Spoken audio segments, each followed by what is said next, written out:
Good morning class. जैसा कि हम लोग अभी आधुनिक भारत पढ़ रहे हैं। आधुनिक भारत में हम लोग यूरोपीय कंपनी से स्टार्ट किए थे, क्योंकि आधुनिक भारत वहाँ से ही स्टार्ट होता है। और जैसा कि पिछले क्लास में हम लोग पुर्तगाल के बारे में पढ़ चुके थे कि पुर्तगाल किस तरह से यहाँ पे आए थे, किस तरह अपना कंपनी लगाए और देश में अपना विस्तार किए। तो पुर्तगाल तो हम लोग पूरा कवर कर चुके थे। आज हम लोग देखेंगे दूसरा कंपनी जो कि इंग्लैंड आया था, ब्रिटिश ईस्ट इंडिया कंपनी। तो उनके बारे में आज समझेंगे कि वो यहाँ पे कैसे अपना शासन स्थापित किए थे। और हमारे देश में जो ये ब्रिटिश जो इंग्लैंड वाले थे, इन्होंने ही जब 1947 तक, यानी कि जब 1600 से आए थे, 1600 से लेकर 1947 तक हमारे देश में रहे थे और यहाँ पे शासन किए थे। और हमारे देश का शोषण, हमारे देश के नागरिकों का शोषण बहुत बुरी तरह से किए थे। तो कैसे कैसे किए थे, कैसे अपना यहाँ पे कंपनी लगाएं, उसके बारे में आज हम लोग देखेंगे। तो जैसे कि सबसे पहला बात हम लोग करते हैं कि ये ब्रिटिश ईस्ट इंडिया कंपनी आई कब थी। तो ब्रिटिश ईस्ट इंडिया कंपनी आई थी 1600 ईस्वी में। ठीक है, इसका फरमान जारी हुआ था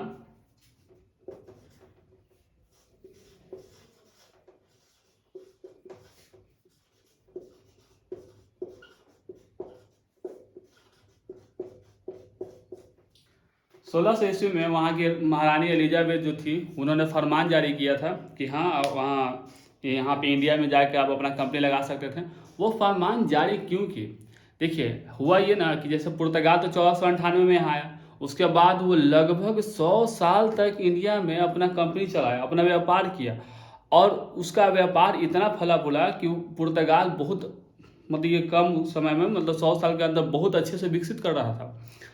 अब ब्रिटिश ईस्ट इंडिया कंपनी, यानी कि वहाँ जो इंग्लैंड की जो कंपनी थी, ब्रिटेन की जो कंपनी थी, ब्रिटिश ईस्ट इंडिया कंपनी, जो कि टोटल 217 लोग मिलकर उसे चला रहे थे। जो बड़े बड़े वहाँ के उद्योगपति थे, वो 217 लोग मिलके ब्रिटिश ईस्ट इंडिया कंपनी को चला रहे थे। तो वो लोग सोचे कि जब पुर्तगाल ऐसा कर सकता है तो हम भी वहाँ पे जाकर अपना कंपनी लगा सकते हैं। तो वही 1600 ईस्वी में महारानी जो थी वहाँ की एलिजाबेथ, उन्होंने फरमान जारी किया कि हाँ ठीक है, अभी वहाँ पे जाकर अपना कंपनी स्थापित कर सकते हैं। कितने साल के लिए? तो 15 साल के लिए, 15 वर्ष के लिए उन्होंने फरमान जारी किया था। ठीक है, फरमान जारी हो गया। अब जब ये फरमान जारी हुआ था, जब कंपनी का स्थापना हुआ था यहाँ पे कि हाँ आप यहाँ पर स्थापित कर सकते हैं, तो उस समय ये क्वेश्चन पूछा जा चुका है कि उस समय भारत में, दिल्ली के जो शासक थे, गद्दी पे कौन थे। तो उस समय जब फरमान जारी हुआ था, या जब कंपनी का आगमन, यानी ब्रिटिश ईस्ट इंडिया कंपनी का जब आगमन हुआ था, तो उस समय यहाँ के मुगल गद्दी पे अकबर बैठे हुए थे। अकबर थे।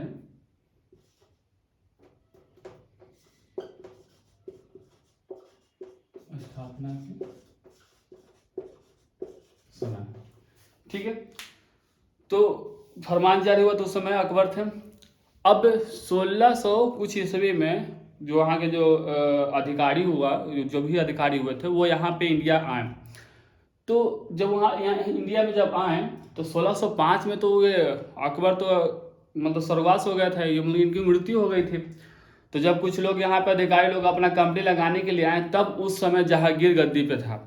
कंपनी स्थापित नहीं हुआ था, बस फरमान जारी हुआ था, उस समय अकबर थे। जब कंपनी स्थापित हुआ, उस समय यहाँ का जो शासक था वो थे जहांगीर। तो कंपनी स्थापित होने के समय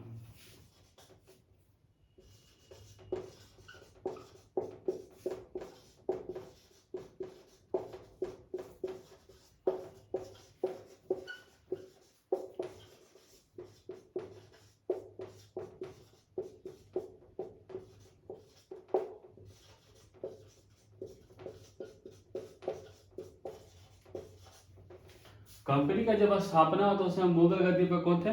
तो जहांगीर थे। ठीक, ये तो हो गया कंपनी का, कैसे कैसे आया, कौन शासक थे और कैसे स्थापना हुआ।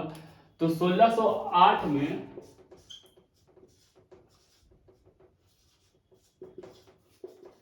प्रयास किया गया। 1608 ईस्वी में जो भी ब्रिटिश ईस्ट इंडिया कंपनी के जो अधिकारी थे, वो प्रयास किए कि यहाँ पे भारत में अपना कंपनी लगाएं, लेकिन जहांगीर को नहीं पसंद था। मतलब जहांगीर ने इसे इजाज़त नहीं दिया कि हाँ आप यहाँ पे अपना कंपनी स्थापित कर सकते हैं, तो वो कंपनी स्थापित नहीं कर पाए। 1608 में कोशिश किया था। ठीक है, उसके बाद इसका कंपनी स्थापित कब हुआ, तो 1613 ईस्वी या 14 ईस्वी के आसपास, यानी 1314 में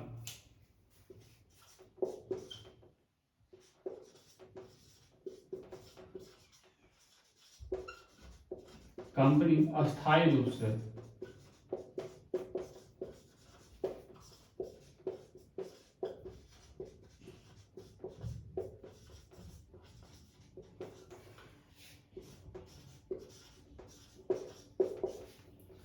सूरत में 1613 में ब्रिटिश ईस्ट इंडिया कंपनी का पहला जो कंपनी था वो सूरत में स्थापित हो गया। ठीक, अब स्थापित हो गया, अब ये धीरे धीरे अपना सत्ता को विस्तार करना शुरू किए। ऐसे तो डायरेक्ट उन्होंने मतलब हमारे देश को गुलाम नहीं कर देश को गुलाम नहीं बना लिया, वो लोग धीरे धीरे धीरे धीरे यहाँ के कल्चर को समझे, यहाँ के राजाओं को समझे, यहाँ के लोग को समझे, तब जाकर उन्होंने धीरे धीरे लगभग 1717 ईस्वी के बाद उनका शासन यहाँ से स्थापित होना शुरू हो गया। लेकिन अभी फिलहाल 1613 में है, तो इनका कंपनी स्थापित हो गया। कंपनी स्थापित हो गया तो यहाँ पर तो भाई अब दो पावर आ गए, एक था पुर्तगाली लोग का और एक था ये ब्रिटिश ईस्ट इंडिया कंपनी का। तो ब्रिटिश ईस्ट इंडिया कंपनी पुर्तगाल से अब जद्दोजहद करने लगा अपना कंपनी को, यानी अपना शासन को, या फिर जो भी अपना विस्तार करने में लगना शुरू हो गया। ठीक, उसके चलते अब क्या हुआ ना कि 1639 में 1639 में उन्होंने मद्रास को भाड़े पे ले लिया। मद्रास को जो भी शासक होंगे उस समय, उनसे 1639 में मद्रास को भाड़े पे ले लिए और वहां पे एक किला बनाया।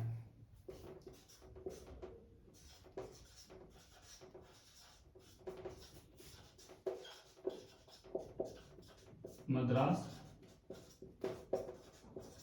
भाड़े पर लिए, ठीक, और वहां पे अपना एक किला स्थापित किया। और पुर्तगाली और ब्रिटिश ईस्ट इंडिया कंपनी में हमेशा कुछ ना कुछ झड़प होते रहता था, इसलिए इस झड़प को रोकने के लिए पुर्तगाली और ये जो इंग्लैंड के जो भी थे उन लोगों में एक समझौता हुआ। और समझौता होने के थ्रू क्या हुआ ना कि वहाँ के मतलब इंग्लैंड के राजकुमार और पुर्तगाल की रानी दोनों का विवाह 1651 ईस्वी में हो गया। इंग्लैंड के जो राजकुमार थे वो आपके थे राजकुमार चार्ल्स द्वितीय, और यहाँ पे जो महारानी थी इनकी राजकुमारी जो थी कैथरीन, उन दोनों का 1651 में विवाह हो गया। ठीक है, अगर आप लोग इसे नहीं लिखे तो इसका स्क्रीनशॉट ले लीजिए, उसके बाद आगे देखते हैं क्या है। ठीक,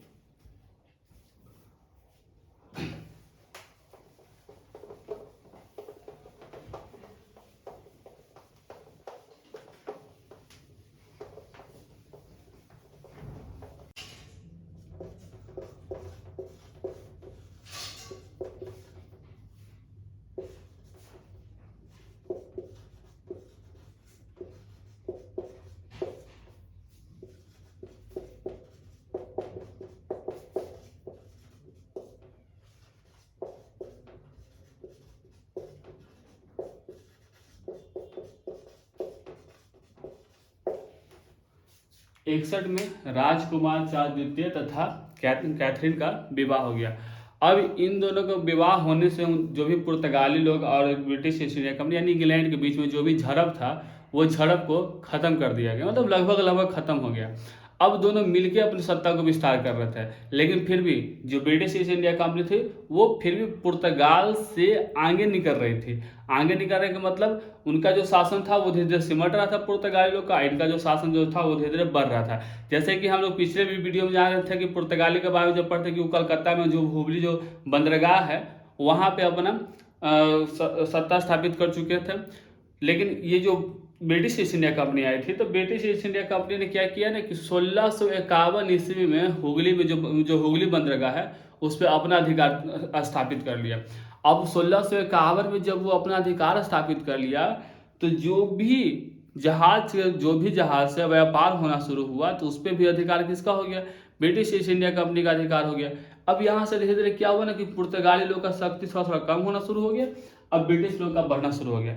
अब जो भी मलक्का से भी आ रहा है या हारमुज से भी आ रहा है, हिंद महासागर से जहाँ से भी अगर आ रहा है बंदरगाह वाला अधिकतर काम को क्या कर लिया गया, ब्रिटिश ईस्ट इंडिया कंपनी अपने अधीन ले लिया।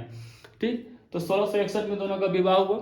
उसके बाद क्या हुआ कि अब धीरे धीरे समय बीता, फिर 1717 ईस्वी जो इंपॉर्टेंट डेट है उसी को देखेंगे क्योंकि एग्जाम में हर चीज़ तो पूछता नहीं है। अब आगे आते हैं 1717 में, तो 1717 ईस्वी में मुगल गद्दी पे फर्रुखसियर बैठे हुए थे। फर्रुखसियर मुगल के जो शासक थे, फर्रुखसियर बैठे हुए थे। अब फर्रुखसियर का हो गया तबीयत खराब। अब तबीयत खराब हो गया तो उनका जो भी राजवैद्य था उनसे वो ठीक नहीं हो पा रहा था। उनका स्थिति इतना खराब हो गया था, इतना दयनीय हो गया था कि अगर उनका इलाज अगर तुरंत सही ढंग से नहीं किया जाता तो उनकी मृत्यु हो सकती थी। तो क्या हुआ ना कि उन्होंने हेल्प मांगा, या हेल्प नहीं कर सकते, ब्रिटिश ये इंग्लैंड वालों को अपना सत्ता विस्तार करना था। उसमें मुगल बहुत बड़ा शक्ति था, पुर्तगाल और ये ब्रिटिश ईस्ट इंडिया कंपनी से भी बड़ा शक्ति इंडिया में तो भाई यही था पहले से स्थापित, तो वो बहुत बड़ा शक्ति माना जाता था। अब ये ब्रिटेन वाले सोचे कि भाई अगर इनको हम लोग अपने पक्ष में ले लेते हैं तो हम लोग को व्यापार करने में और यहाँ पे अपना जो भी विस्तार करना है, कंपनी का विस्तार करने में हम लोग को बहुत मदद मिल सकता है। तो ब्रिटेन वाले क्या किए ना कि अपना एक डॉक्टर भेजा, और डॉक्टर भेजकर उसका फर्रुखसियर का इलाज करवाया और उसे ठीक करवा दिएगा। जब वो फर्रुखसियर ठीक हो गया तो बहुत खुश हुआ, कह रहे वाह मेरा तबीयत ठीक हो गया, जो कि हम नहीं सोचे हुए थे। तो इसके फलस्वरूप वो खुश होने से खुश होकर क्या कर दिया ना कि जो ब्रिटेन वाले थे, ब्रिटिश ईस्ट इंडिया कंपनी वाले थे, उन लोगों को व्यापार में छूट दे दिया। यानी कि जैसे जो टैक्स लगता था, जैसे मान लीजिए अगर वो व्यापार कर रहे हैं तो उनसे 50% टैक्स लिया जा रहा है व्यापार करने का नाम पर, या 40% टैक्स लिया जा रहा है, तो उसको बहुत ही कम कर दिया गया, बहुत छूट दिया गया कि हाँ आप व्यापार कर सकते हैं बस ब्रिटिश ईस्ट इंडिया कंपनी को, ठीक है, ना कि पुर्तगाल को, ना कि डच को, ना कि ये फ्रांसीसी लोग को। जब हम लोग ये आगे पढ़ेंगे फ्रांसीसी को कब क्या क्या हुआ, डच को क्या क्या हुआ, तो उसमें समझेंगे क्या बात था उन लोगों के साथ। तो अभी फिलहाल हम लोग एग्जाम्पल के लिए बता दिए कि ना फ्रांसीसी को उतना छूट दिया गया, ना पुर्तगाल को उतना छूट दिया गया, ना डच वाले को उतना छूट दिया गया। तो ब्रिटिश इंडिया को जो छूट मिल गया, अब यहाँ से इनका शासन और बढ़ना शुरू हो गया। समय बीतते गया, अपना इधर मद्रास में देख लिए, इधर कलकत्ता में देख लिए, इधर गुजरात में अपना शासन एकदम विस्तार करने में लगे हुए थे। अब जब ये विस्तार कर रहे हैं तो अब ये पहुंचे कलकत्ता, तो हुबली में बंदरगाह पे तो अपना कब्जा किए हुए थे। अब बंगाल को चाह रहे थे कि हम अब जीत ले, क्योंकि उस समय ये 1757 के आसपास में जो हो रहा है, उस समय ना बंगाल ही एक केंद्र था, मतलब इंडिया का एक बहुत बड़ा अच्छा केंद्र माना जाता था, एक राजधानी के रूप में उसे जाना जाता था। यहाँ से ही अधिकतर व्यापार होता था, क्योंकि यहाँ पे बंदरगाह बहुत बड़ा विकसित था, हुगली बंदरगाह। तो मतलब चारों तरफ से देखा जाए तो जो ये कलकत्ता जो था, यानी जो बंगाल जैसे क्षेत्र हम लोग पहले जो बिहार और झारखंड और उड़ीसा ये सब मिलकर, आप पश्चिम बंगाल मिलकर बांग्लादेश हो गया, ये सब मिलकर एक बंगाल था। तो बहुत बड़ा एरिया था और यहाँ से व्यापार बहुत अच्छे से होता था। तो अब चाह रहे थे ब्रिटिश ईस्ट इंडिया कंपनी की इस पे हम अपना शासन स्थापित कर लें, इसको अपने अधीन ले लें। तब ये क्या हुआ कि डेट आया 1757 ईस्वी का। 1757 ईस्वी में ये जो ब्रिटिश ईस्ट इंडिया कंपनी वाले थे वो बंगाल में अपना किला बनवा रहे थे, ठीक, किला बनवा रहे थे। तो क्या ऐसा ही किला बनवा रहे थे? तो बंगाल के शासक थे सिराजुद्दौला। बंगाल के शासक कौन थे? सिराजुद्दौला।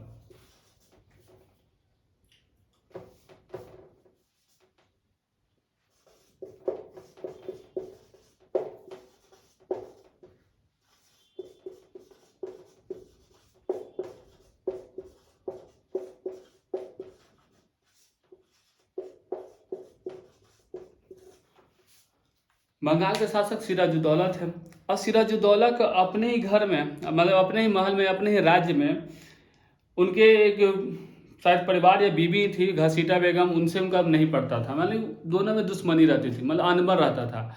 और साथ ही साथ उनके पड़ोसी से भी अनबन रहता था। तो जैसे कि हम लोग जानते हैं, अगर आपके घर में कलह और आपको घर के लोग से ना बने तो आप कभी भी तरक्की नहीं कर सकते। साथ ही साथ अगर आप देखेंगे कि अगर आपका पड़ोसी खराब है, पड़ोसी विकसित नहीं कर पा रहे, या पड़ोसी अच्छे मेंटेलिटी का नहीं है, तो उसका भी प्रभाव आप पे पड़ता है। तो उसमें ही आप अपना सत्ता या जो भी आप विकसित जो भी हो सकते हैं, अपना डेवलपमेंट नहीं कर सकते हैं। वही हाल यहाँ के शासक सिराजुद्दौला के साथ हो गया। अब सिराजुद्दौला अपने बंगाल में शासन करने में व्यस्त थे। उसके जो पड़ोसी थे और उनके जो घर का जो भेदी था, उन्होंने ब्रिटिश ईस्ट इंडिया कंपनी को इजाज़त दे दिया कि हाँ आप यहाँ पे अपना एक कारखाना या जो भी किला बना सकते हैं, अपना एक मतलब कोठी बना सकते हैं और यहाँ पे अपना कंपनी स्थापित कर सकते हैं एज अ परमानेंट, ऐसा उन्होंने अलाउ कर दिया। अब क्या हुआ, अलाउ तो कर दिया गया और वहाँ पे वो कंपनी वाला अपना ब्रिटिश ईस्ट इंडिया वाला कंपनी जो था वो वहाँ पे किला बनाना शुरू कर दिया। जब सिराजुद्दौला को ये जब बात पता चला कि हमारे क्षेत्र में बिना मुझसे इजाज़त लिए, क्योंकि वहाँ के तो शासक सिराजुद्दौला ही थे, तो बिना मुझसे इजाज़त लिए हुए यहाँ पे अंग्रेजों यानी ब्रिटेन वाले किला बना रहे हैं, तब उन्होंने डायरेक्ट अपने सेनापति जो भी था सेनापति को, उस समय उनका सेनापति मीर जाफर था, उसको डायरेक्ट ऑर्डर दिए कि जाइए उस किला पे जाके अटैक कीजिए और उसे वहाँ से ख़त्म कीजिए। ठीक है, तो मीर जाफर तो गया, मीर जाफर वहाँ जाके वहाँ के जो भी किला में जो भी काम चल रहा था उसे बंद करवा दिया। बंद करवा के वो वापस चला आया। वहाँ के जो भी अधिकारी थे, ब्रिटेन के जो अधिकारी थे वहाँ रह के उस कंपनी को या उस किला को बनवा रहे थे, वो कहा कि ठीक है अब हम यहाँ काम बंद करके यहाँ से हम चले जाएंगे, ठीक है महाराज जी को बता दीजिए। अब वो वहाँ से आ गया। उसके बावजूद फिर भी कुछ दिन बाद देखा गया वहाँ के जो भी उनके गुप्तचर थे, क्योंकि महाराज लोग रहते थे उनका गुप्तचर भी हुआ करते थे, तो बताएं कि देखिए महाराज वहाँ जो Britain company British east India company वाले हैं वो अपना वहाँ से किला बनाना बंद नहीं किए हैं। तब सिराजुद्दौला और उनका सेनापति ये सब गए एक साथ और वहाँ पे जाकर उस किला पे आक्रमण कर दिए और वहाँ पे टोटल 146 लोग अधिकारी को मिलाकर वहाँ के जो भी ब्रिटेन के जो भी कर्मचारी थे उस सबको मिलाकर 146 लोग थे। 146 लोग को बंदी बना दिया गया और 10 बाई 10 के रूम में 10 बाई 10 के रूम में 146 लोग को बंद कर दिया गया। 146 लोग को बंद कर दिया गया। अब हुआ ये कि जब उनको कुछ दिन बाद खोला गया तो उसमें से 146 में से मात्र 23 लोग ही जिंदा निकले थे। कितने लोग? तो मात्र 23 लोग 23 लोग जिंदा निकले थे, बाकी 123 लोग मर गए थे। ठीक है, ये सिराजुद्दौला का खौफ था बंगाल में। ठीक है, क्योंकि इसका इजाजत न माना था, क्योंकि एक बार चेतावनी दे दिया गया था, उसके बावजूद भी वो कंपनी वाला अपना किला बना रहा था, इसलिए वो गए डायरेक्ट और वहाँ के लोगों को बंदी बनाए और बंद करके उन्हें जो भी उनको एक सजा दिया तो उसमें 123 लोग मर गए और 23 लोग बचे थे। ठीक, अब ये चीज पता कैसे चला कि 23 लोग बचे और ऐसा काम सिराजुद्दौला किया? तो उस समय ना ब्रिटेन से घूमने आया था एक इतिहासकार। ठीक है, एक इतिहासकार घूमने आया था, वो भी बेचारा घूम रहा था, वो किला देख रहा था कि हाँ यहाँ पे किला कैसा बन रहा है, किस तरह से ब्रिटिश ईस्ट इंडिया कंपनी अपना यहाँ पे अपना शासन स्थापित कर रहा है या कैसे अपने कंपनी को विस्तार कर रहा है, यही देख रहा था। और अपना जो भी इतिहासकार था तो अपना सब कुछ अपना डायरी मेंटेन कर रहा था। तो अब इसको क्या पता सिराजुद्दौला है कि वो इतिहासकार है या घूमने वाला है, पर्यटक है? सबको देखा गोरा गोरा मुंह है, सबको समझ लिया अंग्रेज है और उठा के काल कोठरी में बंद कर दिया। ठीक, तो उसी में से वो इतिहासकार जिंदा निकला था 23 में से और वही इस चीज को लिखा था। इस घटना को कहा जाता है ब्लैक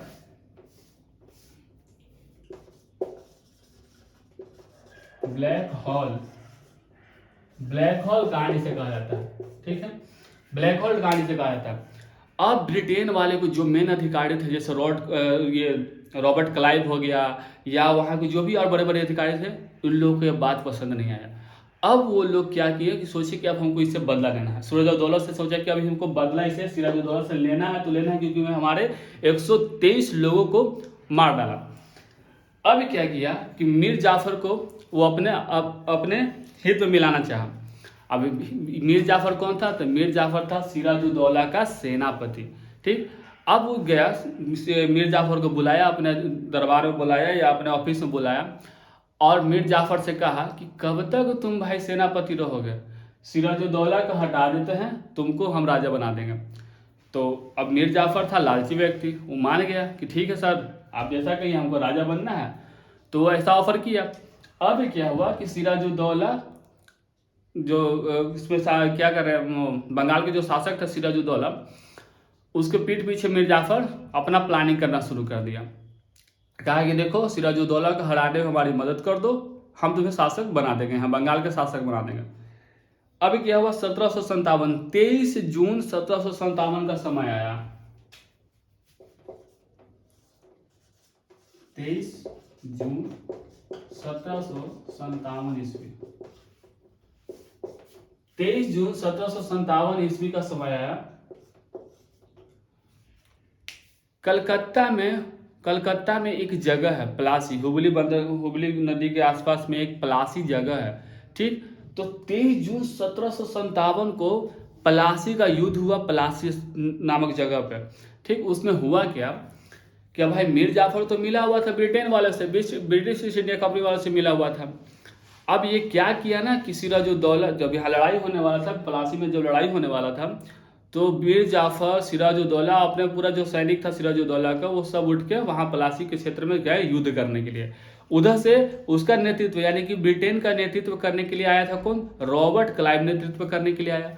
अब रॉबर्ट क्लाइव आया नेतृत्व करने के लिए ब्रिटेन का, इधर से सिराजुद्दौला। अब सिराजुद्दौला के बीच में उनका उसका जो सेनापति था वो तो मिला हुआ था ब्रिटेन के साथ। अब क्या हुआ कि जब वो गया रणभूमि में गया, यानी जहाँ लड़ाई होने वाला था, प्लासी में जब लड़ाई होने वाला था, तो वहां तो वो पहुंच गया युद्ध करने के लिए। तब क्या हुआ कि जब उधर से मतलब लड़ाई दोनों के बीच में होने वाला था, तब मीर जाफर ने चाल चल दिया। अब क्या कहा सिराजुद्दौला से कि क्या महाराज ये सब छोटा छोटा कंपनी वाले से लड़ने के लिए अब आप आ गए हैं, इन लोगों को तो हम ही समझ लेंगे। आप जाइए वापस महल में, जो भी आपका आगे कार्यक्रम है वो देखिए, ये सब छोटा मोटा कंपनी है, कुछ ही लोग हैं, इन लोगों को तो हम ही लोग समझ लेंगे, इतना बड़ा हम लोग पावर है। सिराजुद्दौला कहा कि ठीक है भाई, सेनापति है, आप हमारे हित में ही सोच रहा होगा। ऐसा सोच के वो वहां से सिराजुद्दौला वापस रणभूमि छोड़ के अपने महल की ओर जाने लगे। अब ये तो पूरा प्री प्लानिंग था। वो जैसे ही रणभूमि आगे छोड़ के कुछ ही किलोमीटर गए होंगे कि वहां पे ब्रिटेन के कुछ लोग थे, यानी ब्रिटेन के जो भी सैनिक थे, वो उनको बीच में ही सिराजुद्दौला को मार दिया। अब इधर रणभूमि में क्या हो रहा था? तो रणभूमि में मीर जाफर सेनापति था। अब भाई सेनापति जो कहेगा सैनिक तो वही करेगा। अब सैनिक कह रहा है कि किधर से अटैक करे, किधर से अटैक करे। अब मीर जाफर कुछ बता ही नहीं रखा, जिधर से मारना मारो ना, जिधर से मारना मारो, क्योंकि वो तो ब्रिटेन के साथ मिला हुआ था। तो इस तरह से सिराजुद्दौला के सारे सैनिक भी मारे गए और सिराजुद्दौला ही मारा गया। अब जब ये प्लासी का युद्ध 23 जून 1757 को खत्म हुआ, तब वहां से बंगाल का नया शासक बना मीर जाफर।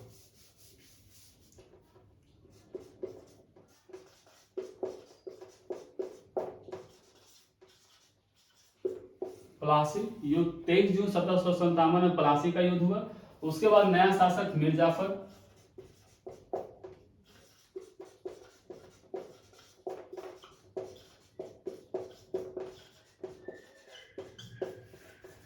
नया शासक मीर जाफर बना। अब मीर जाफर क्या करने लगा? तो मीर जाफर पूरी तरह से अंग्रेजों का कठपुतली बन गया। अंग्रेज जो कहता मीर जाफर वही कहता। अंग्रेज जितना धन मांगता बंगाल से, उतना बंगाल से वो धन अंग्रेजों को देता। अंग्रेज जब कहता कि यहाँ पे हमको कंपनी लगाना है, यहाँ हमको किला बनाना है, यहाँ हमको किला, मीर जाफर कहता जो हुक्म हुजूर, मतलब जो कह दे बंगाल में वो हो जाना है। ठीक। और धीरे धीरे उनसे जो भी एज अ टैक्स के रूप में या पैसे के रूप में मांगना शुरू कर दिया ब्रिटेन वाले, ब्रिटिश ईस्ट इंडिया कंपनी वाले। धीरे धीरे इसका क्या हुआ ना कि मीर जाफर का बंगाल की स्थिति खराब होने लगा। इसके पास पैसा बचा नहीं कि वो अंग्रेज को दे। ठीक है। तो क्या हुआ ना कि अब कुछ नाकानूकी करने लगा, मतलब कहा पैसा तो बच ही नहीं रहा था, वो पैसा देगा कहाँ से? तो न कि मतलब मना करने लगा या समय पर पूरा वो कर नहीं पा रहा था। अब अंग्रेज को लगा कि इससे यहाँ पे शासन नहीं संभल सकता है। तब अब अंग्रेज क्या करना शुरू कर दिए कि इसके दामाद को मीर कासिम को, इसका दामाद किसका? मीर जाफर के दामाद मीर कासिम,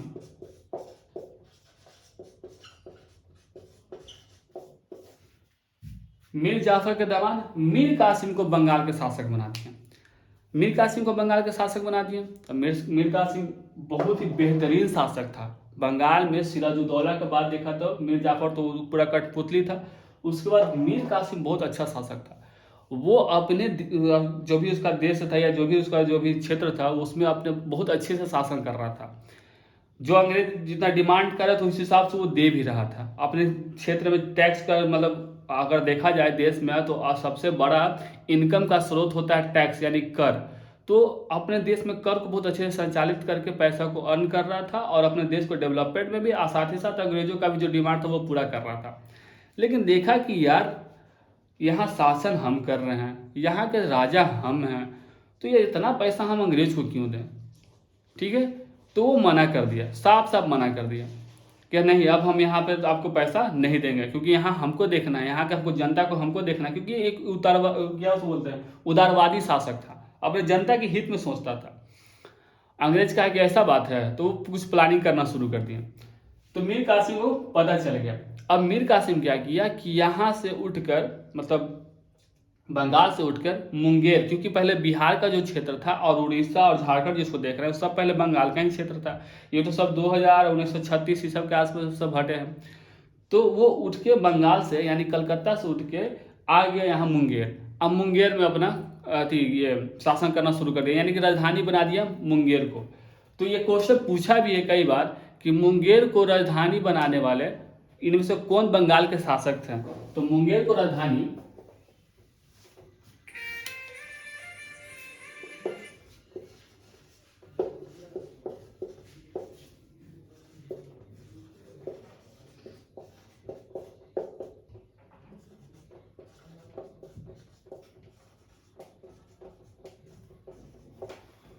मुंगेर राजधानी बनाया मीर कासिम, और राजधानी के साथ साथ यहाँ पे एक कारखाना लगाया, बम बारूद का कारखाना लगाया।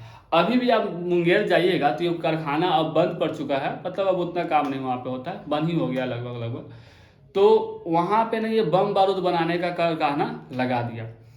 अब अंग्रेज कहा कि यार देखो इसको हम शासक भी बनाए, ये हम सीधे सीधे मना भी कर दिया। अब बिना हमरे आजादी ये इजाज़त के ये राजधानी बदल दिया। अब ये लोग अंग्रेज तो बंगाल में रहते थे, ये हो गया मुंगेर सिर्फ, तो डायरेक्ट तो दोनों के टच में था नहीं, डायरेक्ट जा भी नहीं पाते थे कि तुरंत जान ले कि हाँ हो क्या रहा है या नहीं हो रहा है। तो मीर कासिम जब वहाँ मुंगेर अब स्थापित हो गया, यहाँ पे बम बारूद बनाने वाला कारखाना लगा के बम बारूद बनाना शुरू भी कर दिए, तब यहाँ से उठ के कुछ अधिकारी मुंगेर आए जांच पड़ताल करने के लिए कि यहाँ पे हो क्या रहा है, ये कर क्या रहा है, मेरा बात मान क्यों नहीं रहा है। तो आया तो देखा कि अरे यहाँ पे कारखाना लगा दिया है। तो पूछा मीर कासिम से कि क्या भाई कासिम ये क्या चीज़ का बनाया हुआ हो कारखाना, क्या चीज़ मर रहा है यहाँ पे। तो मीर कासिम बेवकूफ़ है, बोला कि ऐसा ही है, गुटखा पान मसाला सब बनाते हैं, ऐसा ही बना के, मतलब नहीं बताया कि हम ये बम बारूद बना रहे हैं, ठीक है। इस तरह से उसको मतलब समझा के वापस कर दिया। अब ये कोई बात मानना नहीं चाह रहा था मीर कासिम। तब क्या हुआ ना कि लास्ट में अंग्रेजों को यानी ब्रिटिश ईस्ट इंडिया कंपनी वालों को लास्ट में मजबूरी हो गया कि वापस मीर जाफर को फिर शासक बना दिया, वापस मीर जाफर को शासक बना दिया। अब वापस मीर जाफर को शासक बना दिया तो अब मीर कासिम खिसिया गया कि चल क्या रहा है, ये तो बिहार वाला बात हो गया कि जब देखो जब सत्ता परिवर्तन हो जा रहा है, तो वही हाल यहाँ पे हो रहा था। फिर मीर जाफर को शासक बना दिया। अब जब मीर जाफर को शासक बना दिया तो मीर कासिम खिसिया गया। अब क्या किया कि अब वो सोचा कि अगर ऐसा ही चलता रहा तो ना कोई मेरा भविष्य रहेगा और ना ही मेरे ससुर जी का मीर जाफर का कोई भविष्य रहेगा। तो वो सोचा कि अब हम विद्रोह करेंगे, अब हम लड़ाई करेंगे। अब तो ये शासक रहा नहीं, तो अब ये क्या करना शुरू कर दिया कि गया किसके पास, अवध के शासक शुजा-उद-दौला। देखिए ये सिराज-उद-दौला है, इसका दोस्त मीर कासिम का दोस्त, एक मिनट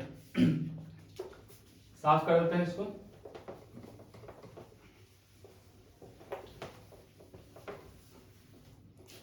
मीर कासिम का दोस्त था सिराज-उद-दौला। मीर कासिम प्लस शुजा-उद-दौला, इसका दोस्त था शुजा-उद-दौला। कहा कि देखो ना दोस्त, ये बंगाल में ना कभी हमको शासक बनाता है, कभी मेरे ससुर जी को शासक बनाता है, परेशान करके धर दिया, हमको उससे बदला नहीं लगा। तो शुजा-उद-दौला कहा ना ये अवध का शासक है। कहाँ का शासक था, अवध के शासक। उस समय अवध जो कि अभी लखनऊ में है, मतलब यूपी में है, तो वहाँ के शासक थे शुजा-उद-दौला। तो शुजा-उद-दौला ऐसा बात है अंग्रेज से बदला लेना है, हमको भी अंग्रेज से बदला लेना है, हमको भी बहुत परेशानी किया है, मेरी बीवी को सोना सुखाने देता। हम लोग जब अवध पढ़ेंगे तो जब जानेंगे कि क्या क्या होता है। इसकी बीवी थी बेगम हजरत महल, वो न छत्ता पे न जाकर सोना सुखाती थी, और सोना सुखाती थी और उसके जो नौकरानी लोग थे ना कहते थे महारानी सोना सुखाइए, नहीं तो सोना खराब हो जाएगा। और साथ जब बटोरती थी तो जो उसकी जो नौकरानी थी कुछ कुछ सोना लुका लेती थी। तो जब तौलती थी तो कहती थी सोना तो कम हो गया, तब उल्लू मतलब इसकी बीवी बहुत ही बेवकूफ़ थी, कहती थी कि सोना कैसे कम हो गया। तो नौकरानी लोग कहते थे ना कि महारानी सूख गया है वही से सोना कम हो गया है। तो कहते अच्छा ऐसा बात है। तो ऐसा तो कांड होता था यहाँ पे अवध में।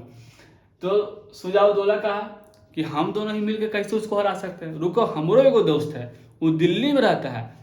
तो ये अपना दोस्त लेके आ गया, ये दिल्ली के शासक शाह आलम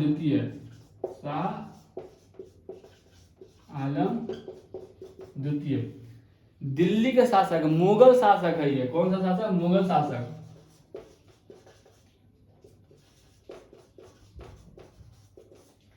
क्या है कि रुको मीर कासिम, हमने दोनों काहे लड़ेंगे? इसको भी परेशान किया है, शाह आलम द्वितीय को भी परेशान किया है, इसको भी अच्छा शासन नहीं करने दे रहा है, उसको भी बुलाते हैं। तो मीर कासिम, शुजा-उद-दौला और शाह आलम द्वितीय, ये तीनों मिलके एगो गुट बनाएंगे जिसे त्रिगुट कहा गया। क्या कहा गया? त्रिगुट। तीनों मिल गए, इसको कहा गया त्रिगुट। ठीक। और ये तीनों मिलके बक्सर का युद्ध किए हैं, जो कि आप कई बार इतिहास में पढ़ चुके होंगे। तो अक्टूबर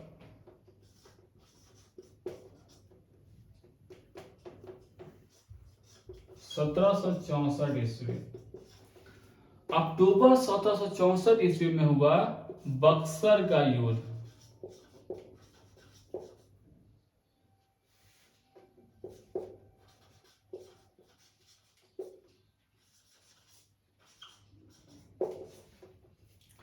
बक्सर का युद्ध हुआ। ठीक है। अब इसमें क्या हुआ? तो बक्सर में क्या हुआ कि ये ब्रिटेन वाले यानी कि ब्रिटिश ईस्ट इंडिया कंपनी वाले और इधर से ये तीनों, ब्रिटिश ईस्ट इंडिया कंपनी बहुत डरा हुआ था, क्योंकि उस समय दिल्ली के जो शासक थे शाह आलम द्वितीय यानी कि मुगल शासक बहुत पावरफुल माने जाते थे। अभी शाह आलम द्वितीय हो गया, शुजा-उद-दौला अवध के शासक हो गया, मीर कासिम खुद उसका एकदम जानी दुश्मन हो गया। और उन लोगों को लग नहीं रहा था कि हम ये युद्ध जीतेंगे। बक्सर का जो युद्ध हुआ, बक्सर में जो बिहार में भी पड़ता है बक्सर, वहां पे ये युद्ध हुआ था। तो उसको लगा नहीं था ब्रिटिश ईस्ट इंडिया कंपनी वालों को कि हम इसको जीत सकते हैं। ठीक है। तो हुआ क्या कि युद्ध तो होना शुरू हो गया 1764 में। अब 1764 में युद्ध जब शुरू हुआ तो मीर कासिम कहाँ उधिया रहा है, सिराजुद्दौला कहाँ उधिया रहा है, शाह आलम कहाँ उधिया रहा है। मतलब ब्रिटिश ईस्ट इंडिया वाले कंपनी वालों ने उनको हालत खराब कर दिया। हालत खराब होने का कारण था ये लोग भाला और तलवार लेने वाले, और वो लोग कहाँ गन से शूट करता था, बंदूक से शूट करता था। अब भाई जब भाला और तलवार में, जब भाला तलवार आपके पास है, सामने वाला बंदूक है, तो आप लड़ाई कैसे जीत सकते हैं? आप जब तक उसके पास नहीं जाइएगा, जो भी दूरी है तलवार का आपका और उस आदमी के बीच में, आप उस दूरी के बीच तक जब तक नहीं जाइएगा तो आप उसको जीत के मार कैसे पाइएगा? तब क्या हुआ कि भाई वो लोग अंग्रेज वालों को, जैसे जलियांवाला बाग हत्याकांड आप सुने होंगे कि एक टीम पूरा पीछे खड़ा रहता था और एक टीम आगे खड़ा रहता था। आगे वाला जब शूट करता था तो पीछे वाला फिर तैयार रहता था, वो अपना बंदूक करके तैयार करके। तो वो ये काम ये लोग यहाँ पे भी शुरू किए। ये इंग्लैंड वाले, ब्रिटेन वाले, ये लोग पूरा बंदूक लेके तैयार थे, ये लोग भाला तलवार लेकर तैयार था, धर धंधना दिए, सब वजह में बिछौना नहीं पसर गया। तो मीर कासिम खत्म कहानी, सिराजुद्दौला खत्म कहानी, मतलब ये लोग हार गए। जब बक्सर के युद्ध 1764 में ये लोग हार गए, अंग्रेज लोग जब जीत गए, तब एक संधि हुआ। संधि क्या हुआ? 1765, अगस्त 1765। पूछो ना कुछ कर रहा है। अगस्त 1765 में, ये कई बार पूछा जा चुका है कि अगस्त 1765 में कौन सी संधि हुई है? तो इलाहाबाद की संधि।